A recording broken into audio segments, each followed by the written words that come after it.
Good morning, Warriors! Back with another episode of Figure Warriors 2.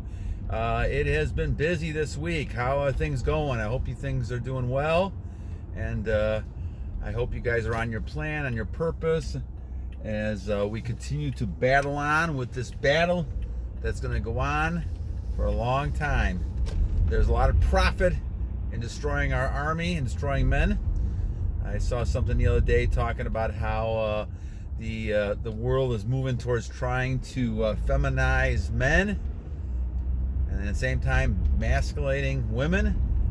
And this is the easiest way to destroy our society. Easiest way, my friends. The children, the men and the women, you can't be doing that. So we need to fight, battle, and battle. Because the bottom line really is that we cannot be sitting there trying to feminize men. Men need to be strong. They're just physically strong, and they need to be protecting areas, and need to be able to gather things and to create things. And we just can't continue to let this happen. That's one of the reasons why we're doing this and trying to kind of get the word out that one of the ways to be strong, the way to start to be strong again and bringing that masculinity back, is to hold your energy, to hold those nutrients, hold those things with you. And you guys, a lot of great people have responded back, indicated to me how how important this is. And so I feel very blessed about that. Thank the Lord that we're moving in the right direction with this, and that we had some reception with this. And thank you for all the subscriptions and all the feedback and donations and things like that. So I really appreciate it. And please continue to give your viewpoints. I have a lot of comments that's come in the last couple days, and I'll have to kind of go over all of those and put together some more videos. Today we're going to talk about the Fountain of Youth a little bit, and activating chakras, and the whole idea behind this. And I have to do one still on the actual exercises, but I'll talk again about this idea because we had a few people commenting on youth and people taking pictures of them and things like that, and it is a very interesting thing. So let's get into this a little bit. So we go back to the idea here that many years ago this wasn't such a special idea, because a lot of people practiced what we're talking about. They practice controlling themselves, they practice not letting their energy go, they practice all those things. And if they did have activities, it was limited, to the point where it wasn't pictures on the media, all these type of things. It was a different type of set of circumstances, and most of the time people use the procreate. Now we have drives, and those drives can be accentuated by kind of releasing your energy, and so we have to be careful that those things do not happen. So the idea that Kendler talked about in this book called Fountain of Youth, which I kind of mentioned several times, that I have to once again go over the exercises, is that he was actually trying to find the Fountain of Youth. And a lot of people think the Fountain of Youth is in some kind of medicine or something else like that. And he actually kind of went out to the tribes in Tibet, and he wanted to figure this out. He was, I think in the book, he was an older man. He looked older at the beginning of the book. And then he had a friend he was talking to who said, I'm going to find the secret of this. And so then he went out and he went to the tribes, and he found that there is truth, and it is truth to the matter that there's certain things you can do to kind of extend, and look youthful and have those type of energy and things like that. And there's a lot of things that he talked about, and actually he came back, and the moral story really basically is the idea that he started teaching people, and he started giving this information out, and he met people that were 100 years old. Now you can believe that or not, I don't know, certainly I wasn't there, but I would bet that there's people who live to 100, 120 years old, and they do a lot of things that we're talking about. And if you think about it, logically, it does make a lot of sense to do that. And what I'm saying is that you got to look at how we operate. We operate under energy. Energy is the key thing. Energy is made of and I teach a physics class, so a lot of times I tend to look at energy, and you can't you can't create it or destroy it. It just transfers into things. We're all made of energy. When we're born, we're made of energy. And so what happens is energy is a key. And so as time goes on, if we don't continue to kind of activate our energy and continue to keep our nutrients and make us strong, we're going to wither and die. And that's kind of what, that's a kind of a dramatic way to say it, but this is kind of what happens to people. And eventually this ends up happening. So people end up getting old age because of that. Now, what ends up happening as far as chakras go is that there's a number of chakras within your body, and going from the top of your head to parts of your feet and things like that, that you have to continue moving along. And so he took back six exercises that focused on that. And the idea is that as you do this, as you exercise every day, and it's only 5-10 minute exercises, you're basically kind of moving those chakras, and the chakras spin. And so as they spin, they spin more and more and more, and that continues to keep you youthful.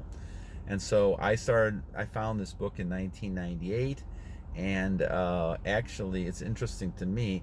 Now, I've grown a beard over the last few years, so I noticed more of the gray hair in the beard, but I would tell you that from the top of my head, it's not that much different than it was in 1998. And I think what ends up happening is the chakras, whenever you start this process, you can tend to look for many, many years, I would imagine, the same way or very close to it, because you're keeping those chakras going. Unfortunately, what happens with a lot of people is that they get scared of dying, and they get scared of getting old. And what ends up happening is they tend to focus more on trying to protect themselves, trying to not do anything, and trying to be in the situation where they're not doing anything. And so as a result of that, they end up then kind of having atrophy. I always go back to that example in Willy Wonka and the Chocolate Factory. You ever seen that movie? I saw a lot with my kids. There's always a scene where people are in bed, and they've been sitting in bed for 8-9 years. And because they're in bed, now they try to move, they can't move because their muscles are atrophy. And I've seen people at the YMCAs and other places that are 190 years old, and they just keep weightlifting, they keep working, they keep moving. So you have to kind of keep your muscles going, and at the same time, that creates also the energy. And so this is why these exercises are very important, why flexibility is very important. And a lot of these exercises go back to the core, which is the key thing. I know for a while there, core was a very popular type of exercise, and still is to some extent. But it's crucial because a lot of your chakras are in that core. So as we talk about this, whether you believe that or not, I believe that I have come to believe, because my whole body, my whole person has changed. Now there's 5 exercises, and I did those from like 1998, 99, all the way until about 2000 and right before the pandemic. And so I always kept reading about the 6th one, but I kind of ignored it because it kind of said that if you really wanted to be a superhuman, you have to kind of give up something in your life, and that was giving up sex, intercourse, right? And I could not really understand that. I mean, once again, I was kind of brainwashed with a lot of things that we've heard in society and doctors and things like that, people saying it. So I just kind of ignored it and didn't really pay too much attention to it. I tried some of the other ones, and I had some minimal, I had some success. I mean, certainly my hair doesn't look a lot different than it did in 1998. Like I said, I grew a beard, and I have gray hair in the beard, but I didn't really notice that, otherwise. And so people thought I looked younger, and because I kind of stayed close to the same age, I didn't kind of age as a lot of other people aged and I felt it's because of these exercises. Well, I kind of got more of an awakening when I started thinking about this in terms of semen retention. And so number 6 that he talks about is the idea that you have to try to refrain from sexual activities and releasing, of course, and then transmuting that energy. The sixth exercise is transmuting it, kind of breathing upwards and moving that from the downward. Whenever you have a sexual impulse, move that from downward to upward, and you would breathe in and deep to do that. And so that would kind of indicate to me, once again, that he was practicing that retention, and that's what he's advocating. And so again, I started doing that, and that's just brought me to a whole new level, you know. And I think that's why I will do the best I can, probably never to release, unless you know, I decide to have another child down the line. Certainly, you know, not, you know, my wife and I are old enough, we're not going to have children. But if something happens and I end up, you know, having a situation, that would be the only situation that I would ever doing that again, you know, somewhere down the line. But the thing is that, you know, I think that it's a key type of thing, especially for you guys who are younger, to realize that you are kind of made of energy. And I think that's a key type of thing. A lot of times, because we don't see things, we look at bones and we look at, you know, people's flesh and things like that, and we think that's all there is. Well, there's something operating, you know, inside of you to make you go. And there's something that does that to make you a strong person. And so I think as we look at this, the key is going to be to try to keep yourself active. And I do believe, if you haven't read this book, Fountain of Youth, Ancient Secrets of Fountain of Youth by Peter Kendler, so I think it's Kendler, I believe. I don't always remember now. But Kendler is the author. And you can find it's only a $9-10 book. It's not a very expensive book, but it gives you a lot of insight about what he found and his diets and things like that. And certainly there's no reason you can't do more exercises, but the key thing, you know, and weightlifting and all that other stuff kind of goes along with it. But the biggest idea is these energy to chakras, and I think that is a big key to what we're talking about. So I think that there's a way to stay youthful. There's a way to go ahead and make yourself strong, and there's a way to go ahead and become that masculine male that you want to be. And I certainly think that, you know, in our society where a lot of people are looking at males as being feminine, you know, and this is somehow a good thing, and the same thing as females being masculine, and it somehow is a good thing, you know, whether it's superheroes or whatever you want to do, you know, I think this is just a false illusion for whatever the itinerary or, you know, the motive people have, whether it's selling products or getting people to move in a direction.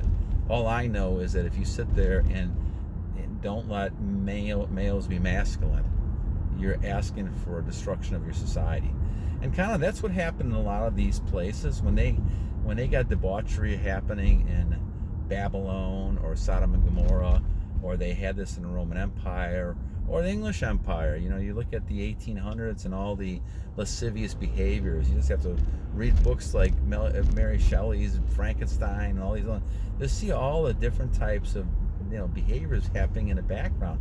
When people get power, and sometimes people get power, and they get fame or they get things happening to them, all of a sudden they lose some perspective. It's almost like they're kind of in their own cage, and they don't use self-control because they feel like they don't have to, because they've gotten a lot of success, or they've gotten to the point where they can actually do a lot of things, and they don't feel they need God. And I think this goes back to this whole thing that if you're practicing retention, you're trusting in the Lord to be able to move you past a certain level into that masculine male you should be. And going against all what the world is saying, all what you should be doing, and doing the things you have. And that beast will come out because the Lord wanted you to have the beast. There's a reason that beast is important. And I'm not saying the beast is going to abuse people and take advantage of people, but the beast has to sometimes use the beast mentality to protect and to gather stuff and to be that strong person that's going to, you know, create the better world. And if you're missing all that, you're not going to have that. And, you know, you can talk as much about what people want to do with this kind of world we're having, but it's really, it reminds me so much of Sodom and Gomorrah and all these other things that you read in history books and history about how civilizations fell apart because they lost their roles. And there's reasons why God put men and women in certain roles. And this is why it's important for them to continue with those roles. But, society not always happy or bored with what they're doing, or because they have a certain agenda, whatever it might be, they're going into a whole different type of attitude, and they want to change things. And this happens, in a lot of civilizations. After 200 some years, people, they can't deal with their own success, and they can't use self-control, and they forgot how they got there, and so they end up falling back into it. But as we talk about this thing with the monks, and unfortunately what happened after he left, this is when I think they invaded a lot of the monks and destroyed a lot of the monks in the temples. So I don't know what even is still there to this day, but in Tibet. But I think certainly, you hope, people are still practicing it. I mean, obviously this book was published, and this was back in the 1940s. I think this book was written, if I remember right, 40s or 50s. I didn't see it until later. It's lasted and held on because people realize that the sixth rite, especially, is the one that is the retention one, and that's the one that's really crucial and important to kind of look at. So I just wanted to kind of focus on that because I had a bunch of questions on things, on benefits, and certainly the benefits as we talk about this is amazing. I mean, you look younger, you just act younger, you have such a vibe to you, or you're spry. A lot of things that people call me all the time. Being 61, I feel tremendous. Obviously, we always have a lot of stress and things in our life that we deal with, and this is certainly a way to do it. I'll just tell you this, guys, that I notice if I don't do this in the morning, I don't feel the same. I feel terrible the rest of the day. I just don't do it because I don't, and I also use the ball to do some exercises too, so I lay on the ball and stretch. It really stretches out, and especially for men tend to be not as flexible, as women are when it comes to exercising. And so as you're doing this, it's important to realize that what you're doing is strengthening the middle of your body. And this is where a lot of those chakras are, and they create that energy. And so certainly I think that's something to keep in mind as you're doing this as well. All right, my friends, well, enough of this today. I hope you guys once again are doing well. Thank you for everybody who's commented. We'll do another one soon, and hope you guys have a wonderful day. Keep up the battle, and God bless each and every one of you guys for commenting and participating. Hopefully we'll get stronger, and I know a few people have said, well, a lot of us are on streaks, and once again, keep going, guys. Keep going. Don't give up. I've been there many times. You go a week here, you go a week there, and you go back, and you have to just continue to realize that the purpose that God's intended you to do is to follow this path, because he would not have shared this idea, enlighten you on this idea, enlighten me on this idea, unless there's a reason behind it. And I fully believe nothing is just coincidence. I think there's a reason for things happening, and I think you just have to have faith and hope that those things continue. So I know a few people are discouraged. I had Joey on there, and I know I'll try to respond back to Joey pretty soon too, but I know Joey is struggling with some of this as well. But Joey, don't give up. Continue to fight. Continue to battle. In the long run, these things are going to work themselves out. This is a battle, my friends. This is a battle for your soul. I mean, it's not a physical battle where you're actually punching people. It could be, physically, but it's not. It's psychological, and it's something that's happening, and the society is trying to be taken over right now by the evil one, who wants to demasculate males and make females the masculine thing. And there's no way the females can be masculine, because they're just not made up that way biologically. And yeah, you see all these people want to be transgenders and all this other kind of stuff. This is not what God intended, in my opinion. And what God intended us to do was to go ahead and be those strong males. But in order to do that, you have to have a little self-control, and you can't fall victim to all the stuff that we see in the media. And I did for years. I kept going back and forth. So control yourselves, my friend, and you'll control a lot of things around you, and you'd be surprised on the benefits and how you look as you do this more. All right, guys, God bless you guys, and remember, battle on until the end. Battle on!